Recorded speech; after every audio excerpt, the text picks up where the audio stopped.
Hello students. आज जैसे कि आपको पता है क्लास 11th की एनुअल एग्ज़ाम फिज़िक्स का पेपर था।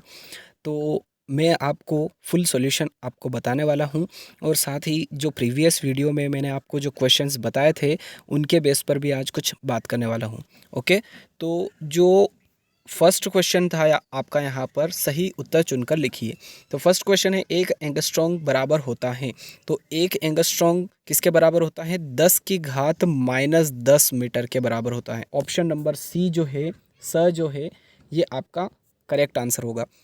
10 की घात -10 मीटर।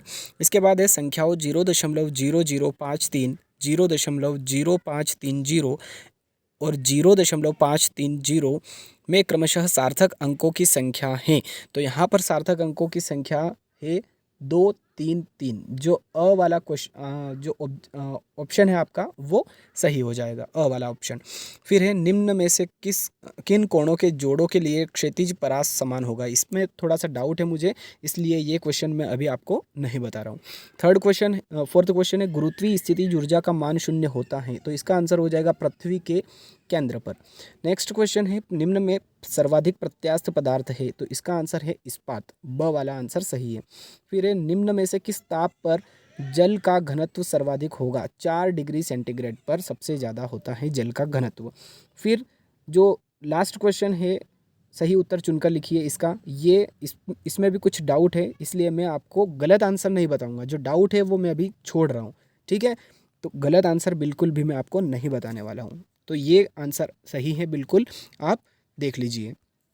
इसके बाद में जो सेकंड क्वेश्चन है आपका, रिक्त स्थान में सही विकल्प चुनकर लिखिए।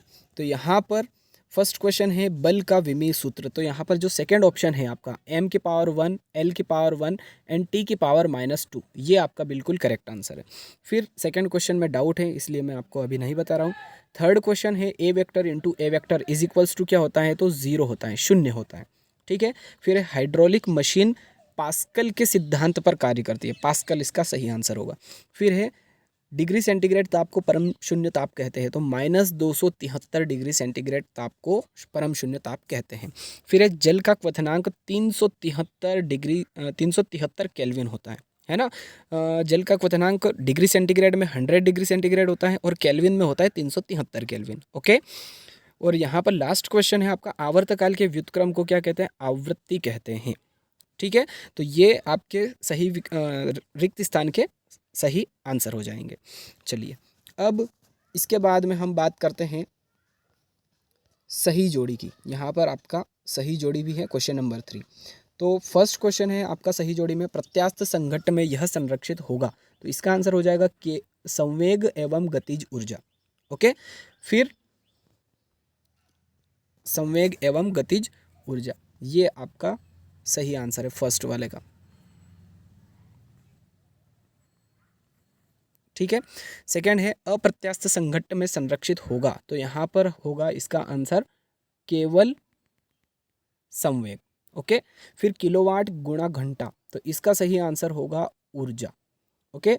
फिर जड़त्व आघूर्ण का एसआई मात्रक होता है। तो जड़त्व आघूर्ण का एसआई मात्रक होता है kilogram into metre square. Okay.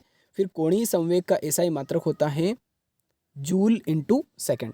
और लास्ट के जो 2 क्वेश्चन है आपका, आपके पृथ्वी के निकट कृत्रिम उपग्रह का कक्षीय चाल और पृथ्वी सतह पर पलायन चाल, इन दोनों में थोड़ा कन्फ्यूज़न है, इसलिए मैं अभी आपको ये नहीं बता रहा हूँ।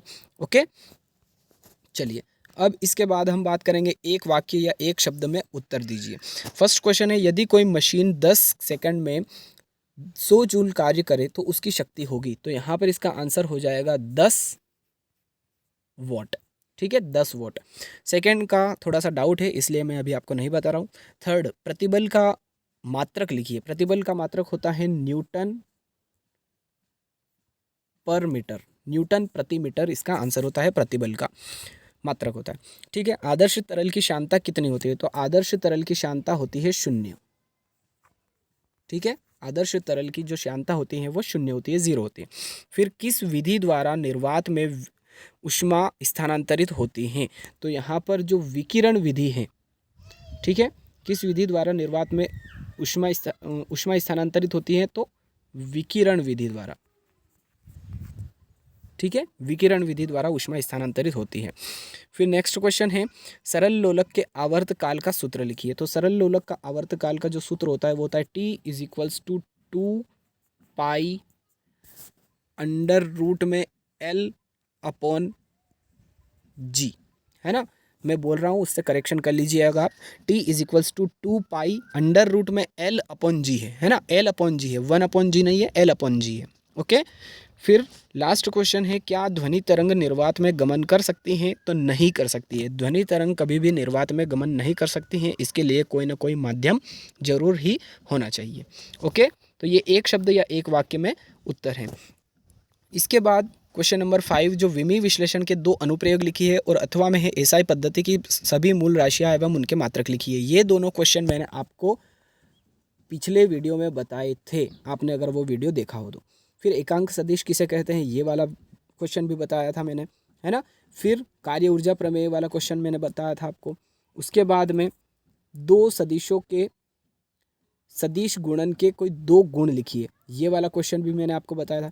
फिर गुरुत्वाकर्षण का सार्वत्रिक नियम लिखिए, ये भी बताया था। चंद्रमा पर वायुमंडल नहीं है, क्यों, इसका कारण बताइए, ये भी मैंने आपको बताया था पिछले वीडियो में। उसके बाद है पास्कल का नियम लिखिए, ये भी बताया था। हुक का नियम, ये भी मैंने आपको बताया था। फिर रेखीय प्रसार गुणांक को परिभाषित कीजिए, ये भी मैंने आपको बताया था। ऊष्मागतिकी का शून्यवान नियम भी मैंने आपको बताया था।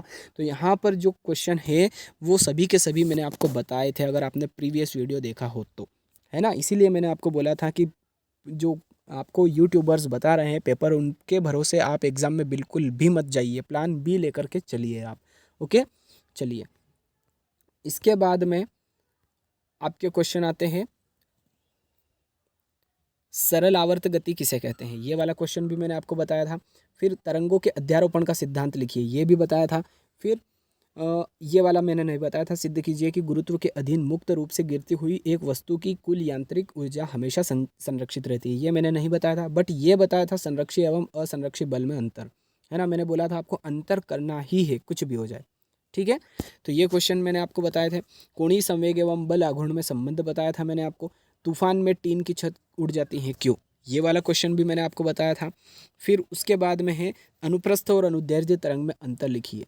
अनुप्रस्थ और अनुदैर्ध्य तरंग में अंतर, मैंने यही क्वेश्चन बताया था कि ये क्वेश्चन डेफिनेटली आने वाला है आपके इस चैप्टर में से, ठीक है। तो ये क्वेश्चन भी आ गया है, देखिए। फिर उसके बाद में है क्वेश्चन नंबर 17, यहाँ पर है रेखीय प्रसार गुणांक एवं आयतन प्रसार गुणांक में संबंध स्थापित कीजिए, ये वाला क्वेश्चन मैंने आपको बताया था। मेयर समीकरण का मैंने बोला था कि आ सकता है क्वेश्चन। फिर उसके बाद में है प्रक्षेप्य गति किसे कहते हैं, पृथ्वी सतह से किसी कोण थीटा पर फेंके गए प्रक्षेप्य के उड्डयन काल, प्राप्त अधिकतम ऊंचाई एवं क्षैतिज परास के लिए सूत्र स्थापित कीजिए, ये वाला क्वेश्चन भी मैंने आपको बताया था और बोला था कि 5 नंबर में ये डेफिनेटली आने वाला है ना। चलिए, उसके बाद में जो यहाँ पर क्वेश्चन नंबर 19 है, ये वाला मैंने आपको नहीं बताया था, बट और वाला जो क्वेश्चन है ये मैंने आपको 100% बताया था। गुरुत्वीय स्थितिज ऊर्जा को परिभाषित कीजिए और जी के पदों में गुरुत्वीय स्थितिज ऊर्जा के लिए सूत्र स्थापित कीजिए। तो आई होप आपने प्रीवियस वीडियो देखा होगा और सभी के सभी क्वेश्चन जो मैंने आपको बताए थे वो सभी याद किए होंगे और एग्ज़ाम में अच्छे से अटेंड किए होंगे।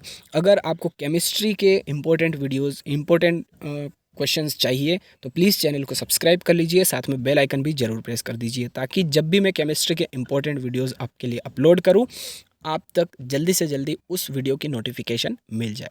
Okay, thanks for watching.